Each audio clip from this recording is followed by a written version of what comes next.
विकसित भारत के विजन को लेकर देश की अमृत यात्रा का नेतृत्व हमारे युवा ही कर रहे हैं।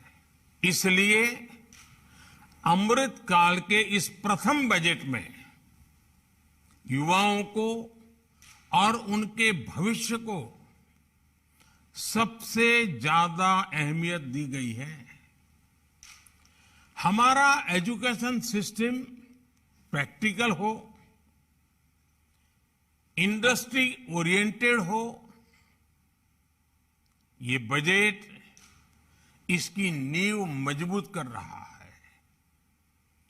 वर्षों से हमारा एजुकेशन सेक्टर रिजिडिटी का शिकार रहा। हमने इसको बदलने का प्रयास किया है। हमने एजुकेशन और स्किलिंग को युवाओं के एप्टीट्यूड और आने वाले समय की डिमांड के हिसाब से रीओरिएंट किया। राष्ट्रीय शिक्षा नीति में भी लर्निंग और स्किलिंग दोनों पर समान जोर दिया गया है। मुझे खुशी है कि इस प्रयास में हमें टीचर्स का बहुत सपोर्ट मिला। इससे हमें अपने बच्चों को अतीत के बोझ से मुक्त करने का बहुत हौसला मिला है। इसलिए सरकार को एजुकेशन और स्किलिंग सेक्टर में और रिफॉर्म करने के लिए प्रोत्साहित किया है। साथियों, नई टेक्नोलॉजी नई तरह के क्लासरूम के निर्माण में भी मदद कर रही है। कोविड के दौरान ये हमने अनुभव भी किया है।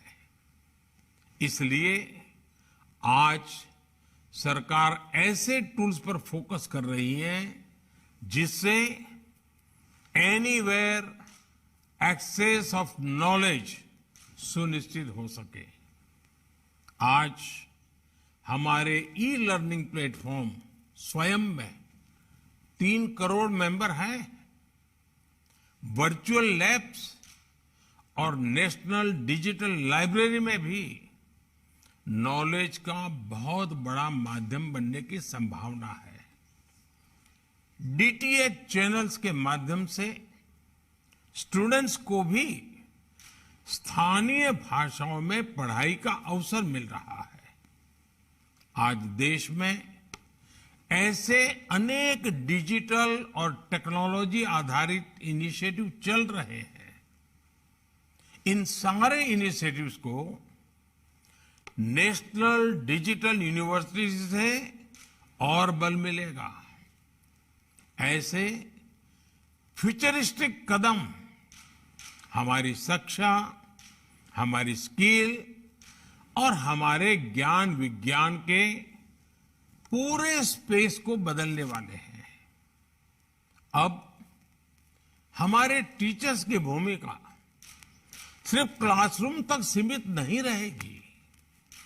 अब हमारे टीचर्स के लिए पूरा देश, पूरी दुनिया ही एक क्लासरूम की भांति होगा। ये टीचर्स के लिए अवसरों के नए द्वार खोलने वाला है। हमारे एजुकेशनल इंस्टीट्यूशंस के लिए भी अब देश भर से टीचिंग मटेरियल की अनेक प्रकार की विविधताएं, अनेक प्रकार की विशेषताएं, स्थानीय टच, ऐसी अनेक बातें उपलब्ध होने वाली हैं। और सबसे बड़ी बात, इससे गांव और शहर से स्कूलों के बीच जो खाई होती थी वो दूर होगी। सबको बराबरी के अवसर मिलेंगे। साथियों, हमने देखा है कई देश ऑन द जॉब लर्निंग पर विशेष बल देते हैं। बीते वर्षों में केंद्र सरकार ने अपने युवाओं को आउटसाइड द क्लासरूम एक्सपोजर देने के लिए इंटर्नशिप और अप्रेंटिसशिप को फोकस किया है। आज नेशनल इंटर्नशिप पोर्टल पर लगभग 75,000 एम्प्लॉयर्स हैं। ये इंटर्नशिप की लगभग 25 लाख रिक्वायरमेंट पोस्ट कर चुके हैं। इससे हमारे युवाओं और इंडस्ट्री दोनों को बहुत लाभ हो रहा है। मैं इंडस्ट्री और शिक्षा से जुड़े संस्थानों से आग्रह करूंगा कि इस पोर्टल का अधिक से अधिक उपयोग करें। देश में इंटर्नशिप के कल्चर का हमें और विस्तार करना है। साथियों, मेरा ये मानना है अप्रेंटिसशिप्स हमारे युवाओं को फ्यूचर रेडी बनाने में मदद करती है। हम भारत में अप्रेंटिसशिप्स को भी बढ़ावा दे रहे हैं। इसमें हमारी इंडस्ट्री को भी उचित स्किल से जुड़ी वर्कफोर्स की पहचान करने में भी आसानी होगी। इसलिए इस बजट में करीब 50 लाख युवाओं के लिए नेशनल अप्रेंटिसशिप प्रमोशन स्कीम के तहत स्टाइपेंड का प्रावधान किया गया है। यानी हम अप्रेंटिसशिप के लिए वातावरण भी बना रहे हैं और पेमेंट्स भी इंडस्ट्री को मदद दे रहे हैं। मुझे विश्वास है कि इंडस्ट्री इसका भरपूर लाभ उठाएगी। साथियों, आज भारत को दुनिया मैन्युफैक्चरिंग हब के रूप में देख रही है। इसलिए आज भारत में निवेश को लेकर दुनिया में उत्साह है। ऐसे में स्किल्ड वर्कफोर्स आज बहुत काम आती है। इसलिए इस बजट में स्किलिंग पर बीते वर्षों के फोकस को हमने आगे बढ़ाया है। प्रधानमंत्री कौशल विकास योजना 4.0 आने वाले वर्षों में लाखों युवाओं को स्किल, रीस्किल और अपस्किल करेगी। इस योजना से आदिवासियों, दिव्यांगों और महिलाओं की जरूरत के अनुसार टेलर मेड प्रोग्राम्स बनाए जा रहे हैं। साथ ही इसमें इंडस्ट्री 4.0 जैसे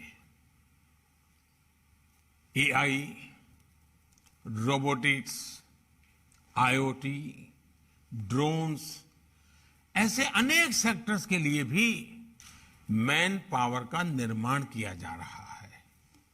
इससे इंटरनेशनल इन्वेस्टर्स के लिए भारत में काम करना और आसान होगा। भारत में इन्वेस्टर्स को रीस्किलिंग पर ज्यादा ऊर्जा और संसाधन नहीं खर्च करने पड़ेंगे। इस बजट में पीएम विश्वकर्मा कौशल सम्मान योजना का भी ऐलान किया गया है। इससे हमारे पारंपरिक कारीगरों, हस्तशिल्पियों, कलाकारों के स्किल डेवलपमेंट पर जोर दिया जा रहा है। पीएम विश्वकर्मा योजना इन कारीगरों को नया मार्केट भी दिलाने में मदद करेगी और इससे अनेक उत्पादों के बेहतर दाम भी मिलेंगे। साथियों, भारत में एजुकेशन सेक्टर में तेजी से बदलाव लाने के लिए एकेडेमिया और इंडस्ट्री की भूमिका और पार्टनरशिप बहुत बड़ी है। इससे मार्केट की जरूरत के हिसाब से रिसर्च संभव हो पाएगी और रिसर्च के लिए इंडस्ट्री से पर्याप्त फंडिंग भी मिलेगी। इस बजट में एआई के लिए जिन 3 सेंटर्स ऑफ एक्सीलेंस की बात की गई है, उनमें इंडस्ट्री एकेडेमिया पार्टनरशिप मजबूत होगी। ये भी तय किया गया है कि आईसीएमआर लैब्स को मेडिकल कॉलेज और प्राइवेट सेक्टर R&D टीम्स के लिए उपलब्ध किया जाए। मुझे पूरा भरोसा है कि देश में R&D इकोसिस्टम को मजबूत करने के लिए उठाए गए ऐसे हर कदम प्राइवेट सेक्टर ज्यादा से ज्यादा फायदा उठाएगा। साथियों, बजट में जो निर्णय लिए गए हैं उनसे हमारी होल ऑफ गवर्नमेंट अप्रोच भी स्पष्ट होती है। हमारे लिए एजुकेशन और स्किलिंग सिर्फ इनसे जुड़े मंत्रालय या विभाग तक सीमित नहीं है। हर सेक्टर में इनके लिए संभावनाएं हैं। ये सेक्टर हमारी इकोनॉमी के बढ़ते साइज के साथ बढ़ते जा रहे हैं। मेरा स्किलिंग और एजुकेशन से जुड़े स्टेक होल्डर से आग्रह है कि अलग अलग सेक्टर्स में आ रही इन अपॉर्चुनिटीज को स्टडी करें। इससे हमें इन नए सेक्टर्स के लिए जरूरी वर्कफोर्स तैयार करने में आसानी होगी। अब जैसे आप भारत के तेजी से बढ़ते सिविल एविएशन सेक्टर से जुड़ी खबरों को सुन रहे हैं, ये दिखाता है कि भारत की ट्रेवल और टूरिज्म इंडस्ट्री का कितना विस्तार हो रहा है। ये रोजगार के बहुत बड़े माध्यम है। इसलिए हमारे स्किलिंग सेंटर्स और एजुकेशनल इंस्टीट्यूशन को इसके लिए भी कैपेसिटी तैयार करनी होगी। मैं चाहूंगा जो युवा स्किल इंडिया मिशन के तहत प्रशिक्षित हुए हैं, हम उनका भी अपडेटेड डेटाबेस तैयार करें, क्योंकि कई ऐसे युवा होंगे जिनके स्किल्स को अपग्रेड करने की जरूरत होगी। डिजिटल टेक्नोलॉजी और AI के आने के बाद हमारा ये प्रशिक्षित वर्कफोर्स पीछे न छूट जाए, हमें इसके लिए अभी से काम करना होगा। साथियों, मुझे पूरा विश्वास है कि यहाँ फ्रूटफुल डिस्कशंस होंगे, बेहतर सुझाव आएंगे, बेहतर समाधान निकलेंगे और एक नए संकल्प के साथ, नई ऊर्जा के साथ हमारी युवा पीढ़ी के उज्जवल भविष्य के लिए इन महत्वपूर्ण क्षेत्र को आपके विचारों से समृद्ध कीजिए, आपके संकल्प से आगे बढ़ाइए। सरकार कंधे से कंधा मिला करके आपके साथ चलने के लिए तैयार है। मेरी आप सबको इस वेबिनार की सफलता के लिए बहुत बहुत शुभकामनाएं हैं। धन्यवाद।